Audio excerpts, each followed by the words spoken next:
Hello everyone. Today we're going to be making Mama Chavez's homemade banana bread. But today we're going to put a twist on it because we're going to make it with real ginger. Ginger that I have already pre-grated that I'm going to be adding in here. It smells amazing. And of course, Mama Chavez never bakes without her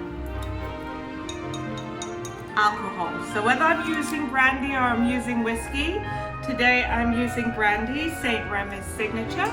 It's a brand new bottle, so hopefully it should do about 3 or 4 cakes, give or take. And but today we're going to be using it in our banana bread. And to top the banana bread, what we're going to be using as a garnish at the top while it's baking, we're going to be sprinkling a bit of coconut sugar on it while it bakes, okay?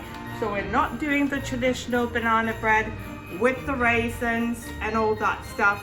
We're definitely going to be getting into this and doing it Mama Chavez's way. So let's get started, shall we? So we've got already room temperature butter, which we're going to be using. And I would say about 2 sticks of butter. That should work. I'm going to leave a bit back in here because I will need that to just grease the baking tins at the end. And then I'm going to be using brown sugar rather than the traditional white sugar. So just let me open this all up. So actually open that package, forgetting that I had this package. So for me, with every baking, I always start off with my butter and my sugar together. I think it's a lot easier, gets your mind in the mood for baking. So let's give it a whirl. So I'm going to be using about 1.5 cups of brown sugar just to give the cake a lot of flavor. So let's get this started. And while this is going, we are going to be adding the eggs next. But let's give this a whirl for now. And then get the eggs added in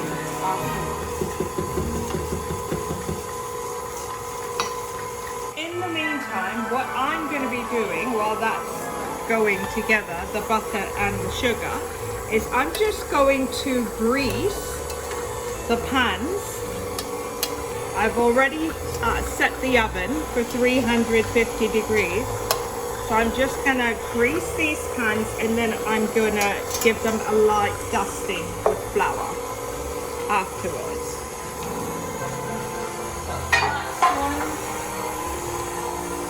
This is another. Just getting it nice and coated with that butter.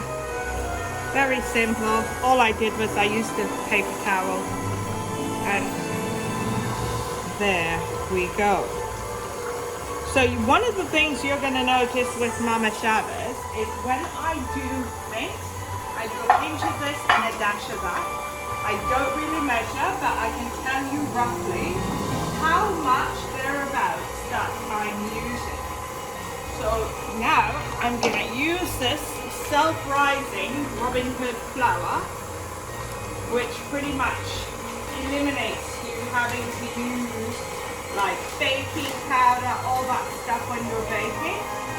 It just simplifies the process. So a bit of that flour, and what you want to do is just dust it around the pan so the pan gets coated.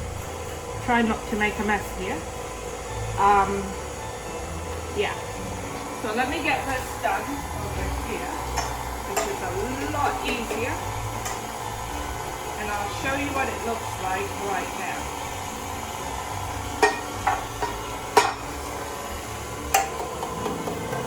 So it should look like that, which is pretty much ready for the bread. And then Nothing's wasted, right? So you start with this and you get it around and you just kind of tap it until it's completely covering that. And the rest I just pour in the compost.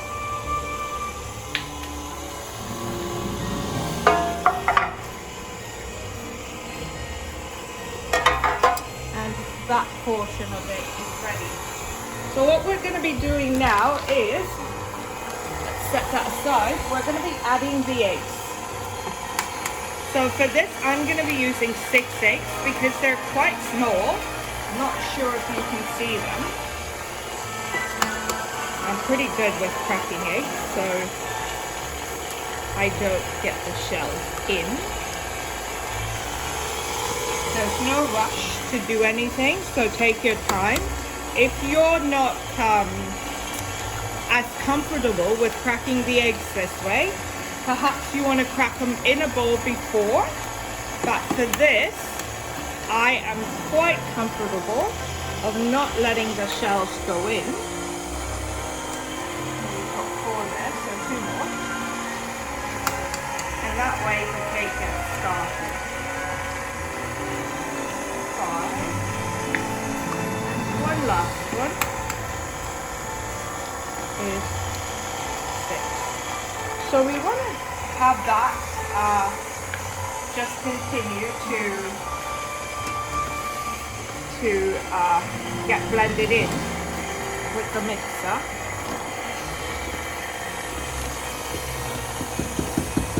Which it's looking fantastic already. So one of the things that I like to do is to add my liquids before I even add the banana. So I want to do, like, I would say a full tablespoon and a half of vanilla extract. I'm using the Spanish version, the Molina vanilla extract. And now is the time when I add my bananas. Nothing gets wasted in our household. If we have, or if we buy too many bananas and we find that they're overripe, I try to make sure that I'm using them, making them into something good and useful for our household. So, let's get that banana in.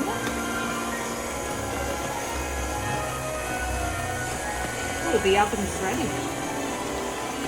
So we're just literally just peeling these bananas and dropping them in the mixer and having the mixer just mix them in to the actual cake.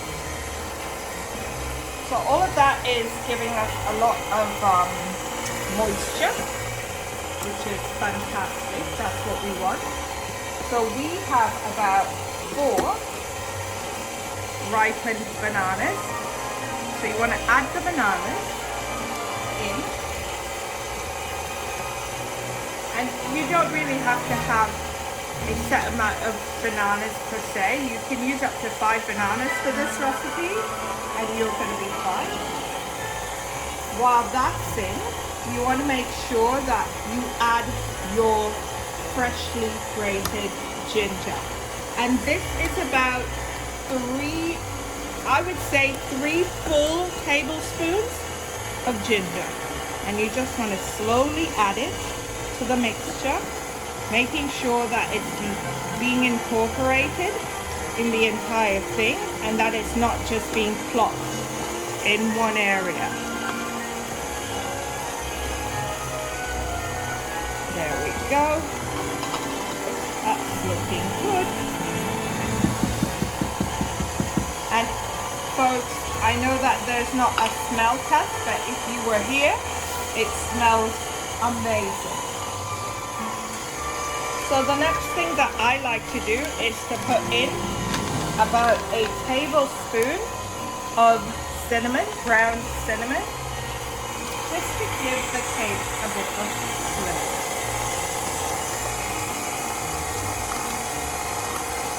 And this is where my friends, the fun part comes in. This is where we get that brandy in. I'm going to be using about a half a cup of this in here. Done. Growing up with the kids, I've always been accustomed to making a cake or two per week. One of the things that would always astonish the parents is that when the kids are in my house and they actually come to have a treat, they continuously go for piece after piece after piece after piece. And one of the parents said to me, what is it that your cake, your baking is so much better than ours? And I never said anything, but one day I said to one of the parents, it's because I actually use alcohol in the cake. It doesn't mean that it's full of alcohol. What it actually means is that there is amazing flavoring in the actual cake when we're doing it. So now I'm just going to take this, the remnant of this banana off here, and I'm actually going to put this back down because I need to start to add the flour on here. So for those of you who don't know, in the background, my son Oren, Oh my goodness. he's the one that's doing all the taping.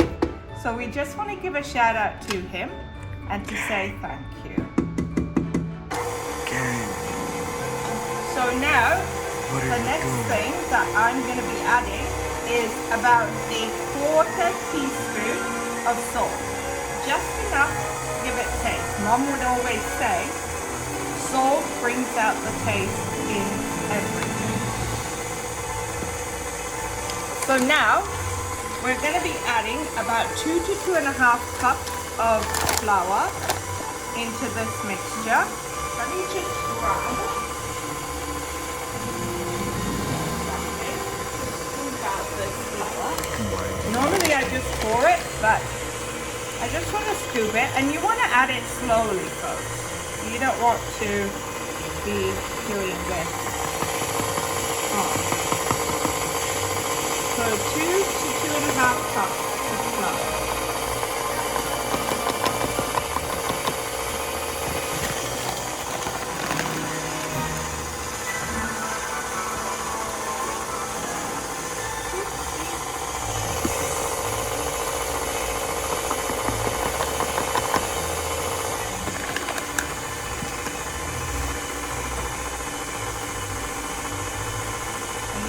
These are 1/4 cups of spoons that I'm actually using.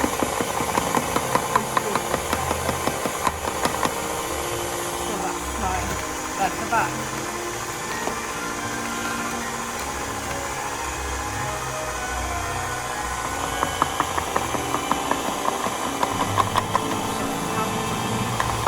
So that's about 2 cups so far.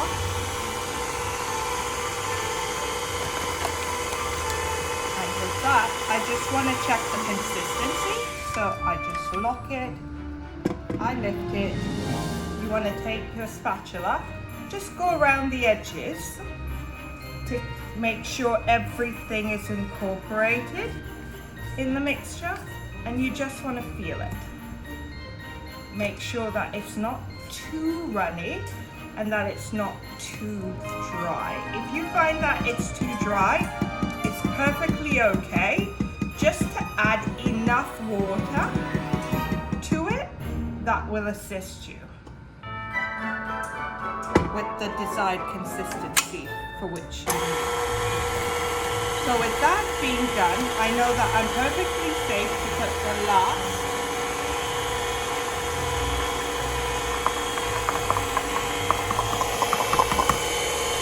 helping of flour in there, and that's just gonna rotate and incorporate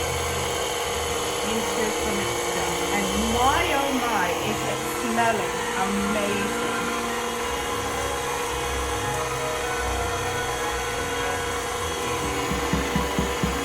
So you want to allow that to mix at least for 30 to 40 seconds after adding the last amount of flour to it, just to make sure that it's incorporated perfectly.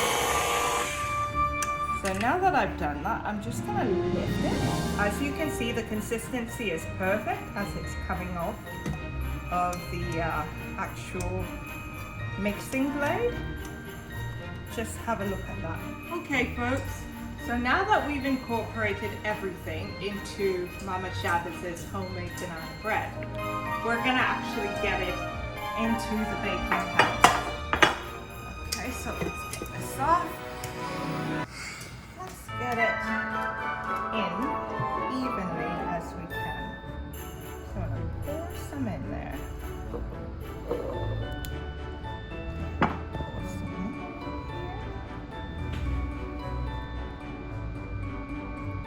Not too much, because remember, we are using the self-rising flour.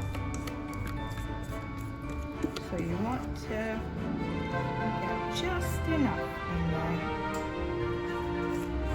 for it to do its thing.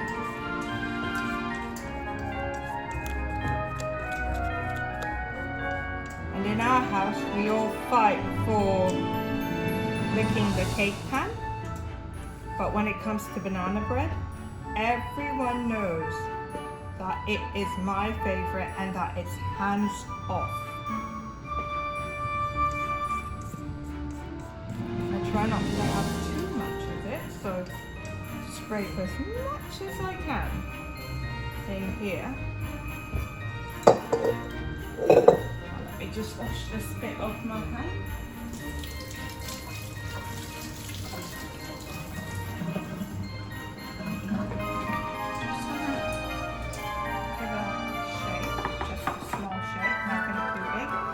We're going to transfer these into the oven at 350 for about 40 to 45 minutes. Okay?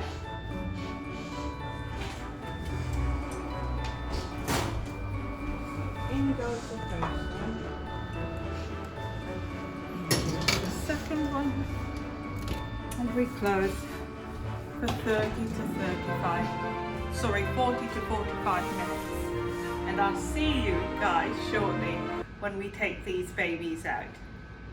Yo, thanks for getting this far into the video. Right now I'm editing this, and I forgot I had to do this video. I got this video in like August, and it's December when I'm editing this now. So if you want to take the time to follow like my YouTube, Twitch, and TikTok, that'd mean a lot. But so now, yeah, back to the video.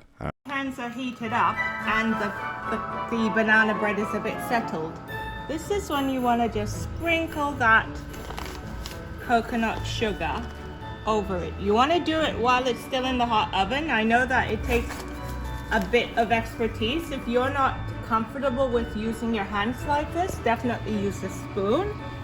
But I've been doing this for a while, so I do know all of the risks that comes with it.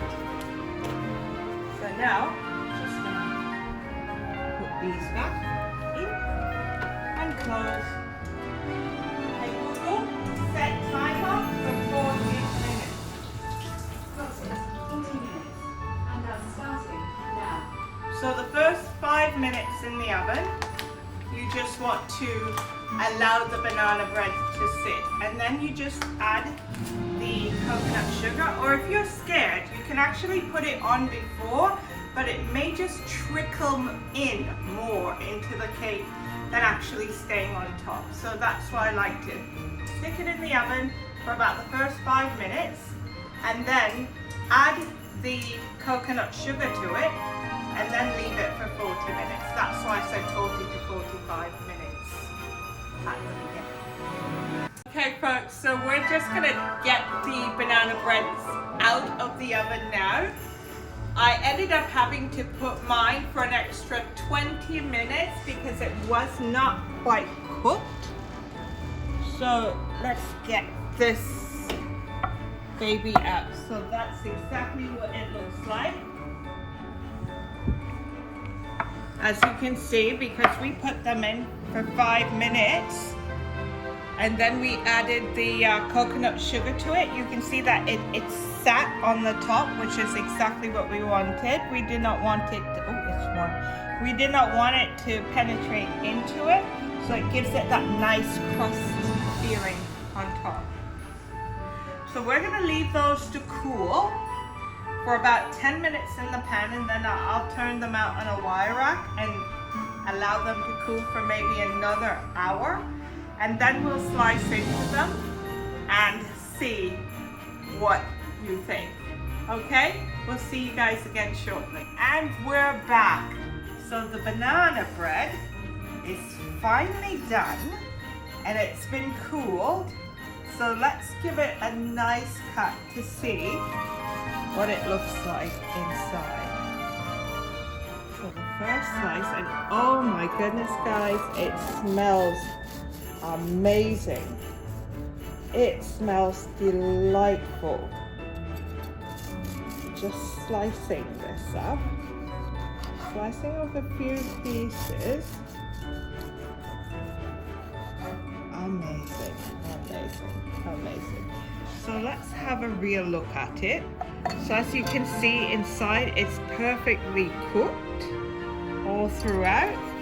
It's very nice and light and fluffy because we did use the cake flour. And my favorite part of it is the end. I just love the end. But let's get a piece for Papa.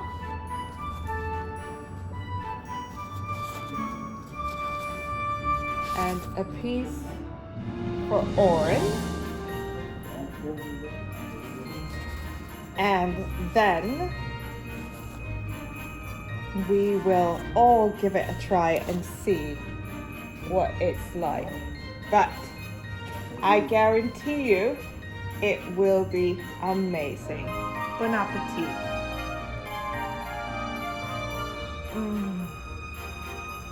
Amazing.